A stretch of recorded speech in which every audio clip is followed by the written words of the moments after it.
Magandang araw mga kaibigan. Update muna tayo sa ating ginagawang fund drive para makatulong tayo sa Brave 18 Marines.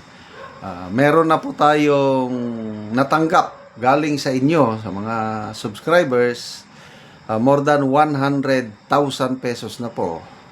At meron na akong bank account name and bank account number binigay sa akin ng Brave 18 Marines. Ipapadala na natin ito bukas. Salamat sa mga nagpadala, nakakatabang puso. Yung iba na magpapadala 5 pesos, 10, 15, 20. Yes, naipon. O yun, 100,000. Sabi ng Brave Marines, yung kakontak ko, "Sir, ang laking tulong na ito."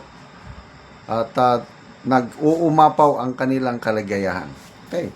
Sa mga gusto pang magbigay, voluntary lang ito from our hearts. Yan ba? 5, 10, 15, 20, pwede na yun. Dito na tayo magpadala, yung unang number na binigay ko, wala na abot na yung load limit. Ito na po, 0966 265 8480. Ulitin ko, 0966 265-8480. So ito, bigyan natin ng reaction opinion ng post ng 105.1 Brigada News FM. Pahayag po ni NBI Director Milvin Matibag tungkol sa pag-aresto kay Bato. Walang utos na arestuhin si Bato bago magsuna. Nilinaw ng National Bureau Investigation na wala silang natatanggap na utos na arestuhin si Senator Ronald Bato de la Rosa bago ang State of the Nation Address ni Pangulong Ferdinand Marcos sa Hulyo. Sa isang panayam, sinabi ni NBI Director Milvin Matibag na walang direktiba mula sa Malacanang kaugnay ng tiyempo ng pag-aresto sa senador. Ano ba naman to?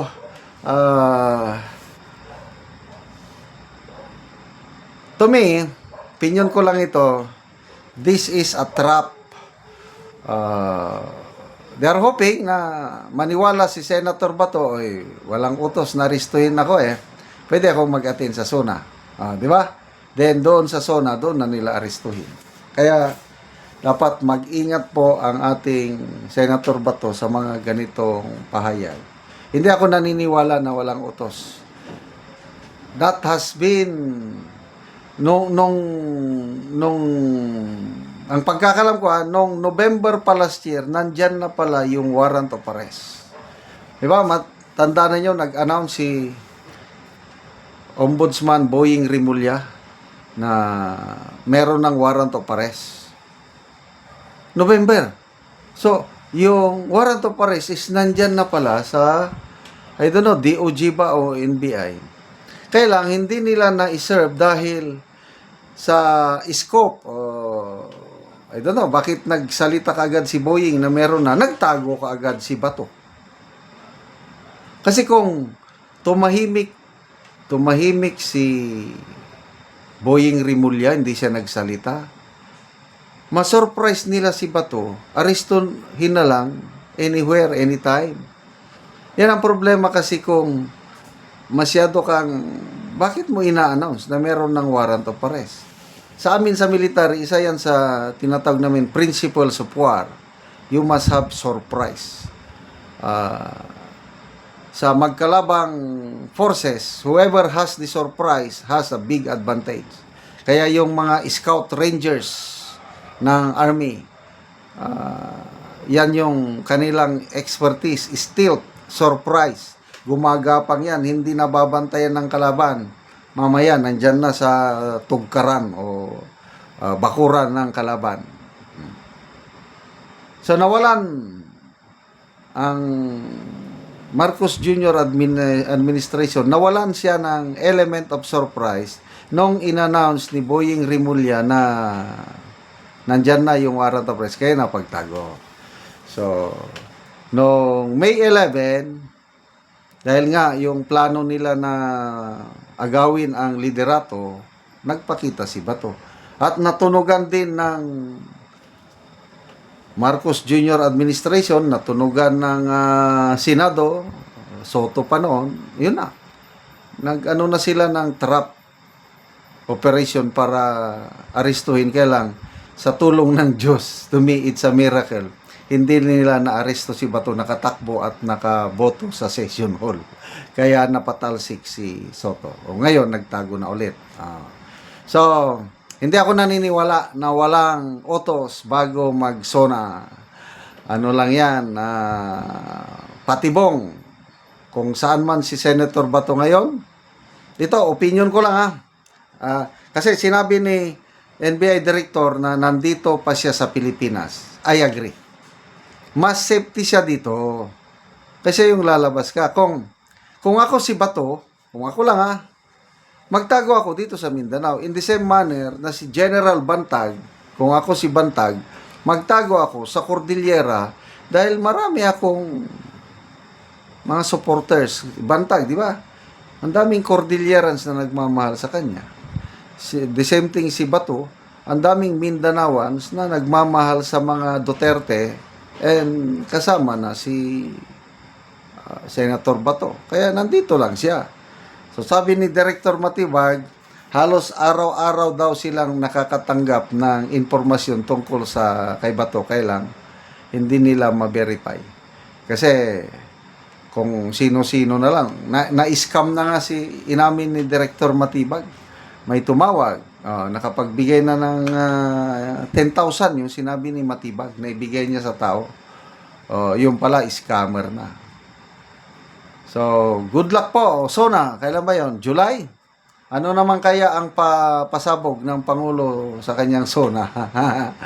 Last year, mahiya naman kayo. Ano ngayon? Nahihiya na ako?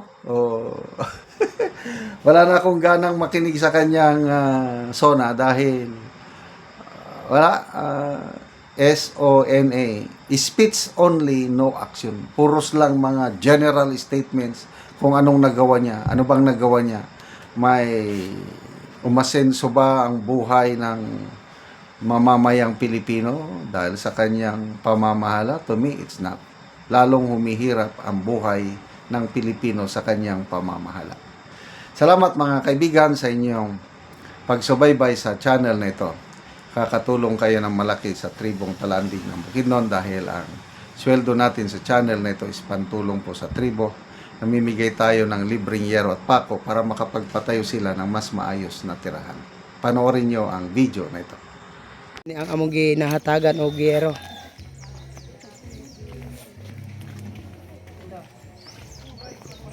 So mag-atop na ni siya karon.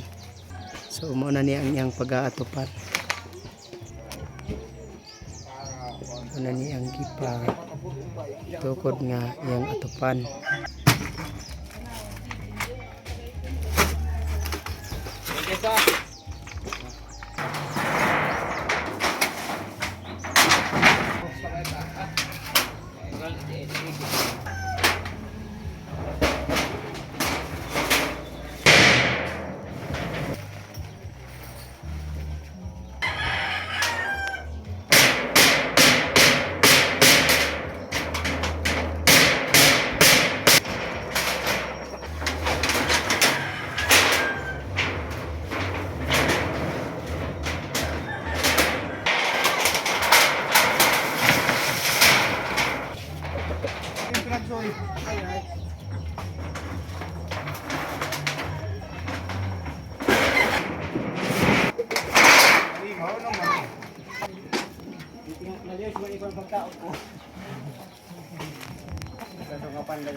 O karon humanagod sa pag-atop ang among nahatagan sa yero. Humana niya og atop iyang balay. Sa Ginoo sa nagtabang sa sin og nagtabang sa sin di palit ko atong busot na turo na kayo so salamat kayo sa nagatag sin kay na is na nagid akong atop tanan